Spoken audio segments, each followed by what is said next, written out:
Hello Scorpio, welcome to your Mercury Retrograde reading. We're going to be starting with the Keeper of the Light Oracle cards. Then we'll get some tarot, and we're going to end with the Lenormand cards, which I have to say, the Lenormand card has been pulling it together or giving it like a definitive answer for the whole reading, which has been pretty neat. So, Scorpio, what does Scorpio need to, that's weird, what does Scorpio need to know for this Mercury Retrograde? Okay, you got Shekinah, sacred self. Unleash your spirit, express your gifts, dance to the sacred rhythm of life. Beautiful picture, isn't it? I do think it's interesting. It talks about sacred self, and I believe that would be a dove in the picture. Makes me think of peace, right? But the Scorpios in my life are not peaceful people by nature, at least not outwardly. Okay, let's see here. Let's get some tarot cards for you Scorpios. Card for Scorpio.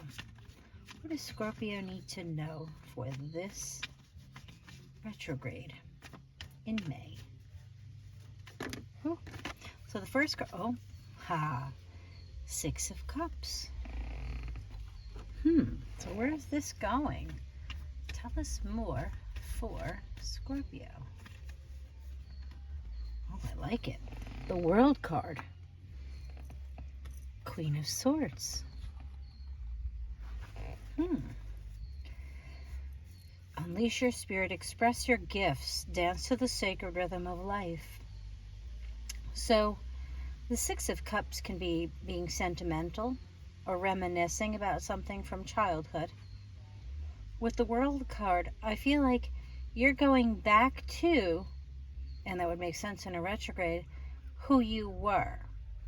Now, I want to say it's in communication because we have the Queen of Swords following after. Now, Scorpio, you could be dealing with an air sign, which would be your Gemini, Libra, or Aquarius. And I always notice, here's some things that I want you to notice. Don't laugh at me, Scorpio.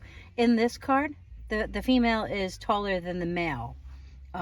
May not be for everyone, and it doesn't have to be necessarily the female, but it could be the feminine energy in the relationship. It could be older or taller even. The World card is changing from like committed to married, you know, from going, you know, just dating to going out steady. It could be, you know, from being employee to employer or manager. But the World is a definite change in who you are to the world. And here, the Queen of Swords, I'm hearing is your truth, which definitely goes with dance with the, what should say, unleash your spirit, express your gift, and it's your sacred self. This is about becoming who you're supposed to be, who you once were. I'm going to get more on this because the Queen of Swords tells the truth, whether you like it or not, which I have to say to me is, well, it's the way it is. Let me say something here. Let's get some cards for Scorpio. Some more cards for Scorpio. Things getting better. So this is definitely an improvement. So I feel like, you know, when you honor yourself, and I have to say, was it this reading or was it the love readings? It talked about authenticity. I kept getting authenticity, being who you really are. So I want to say that with the retrograde, you could be going back to who you were, and that makes sense because look at that. The Six of Swords, things are getting less emotionally crazy, shall we say. Things are getting better, not emotionally, but swords are communication, which is humorous because it is a retrograde. And the Two of Rods is about planning the future. So maybe you connect with someone from your past who helps you move on to a better future, lets you see the opportunities. So when you are yourself, you know, people put on airs, as they say, and people may look at you one way, but it's not who you really are.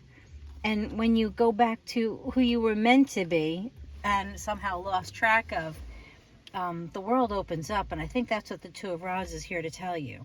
And at the bottom of the deck, I happen to look, Death card, you, Scorpio.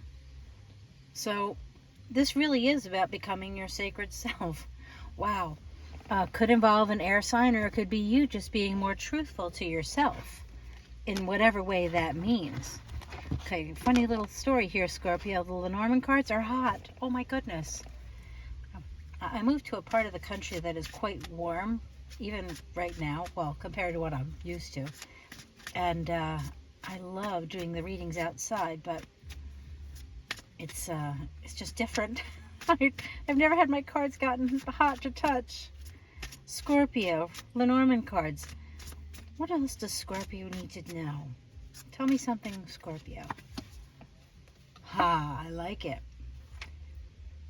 The owls, which is also the bird card. So, traditionally, there's two birds on a Lenormand card. Can talk about gossip, can talk about being chatty, could be talk about messages that you're receiving. I am going to show you the book so that if you want, you feel free to read it in your own time.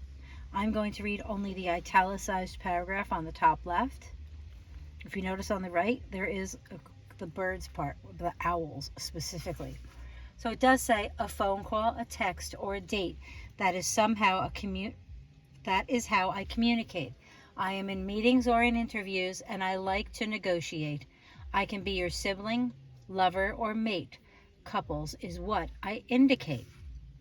And isn't that funny? I said about coming together, possibly with an air sign, looking towards something in the future, something you may have done before, but it's more true to who you are. And now the owls. The owls card also indicates communication, but usually of less frivolous nature. Owls may be sharing their wisdom or urging you to listen to what your elders or learned friends may have to say. Owls may also be telling you to look for other important signs around you. I like it. So I actually know a Scorpio, and I would say this may actually apply. It's pretty cool. Awesome. Well, I wish you the best, Scorpio. Please don't forget to like and subscribe. Really appreciate it. And if you leave a comment, it really does help the channel. So thank you very much for being here and dealing with my inconsistency, which is going to be changing. I'm changing it as we speak, and I will be more present. I thank you.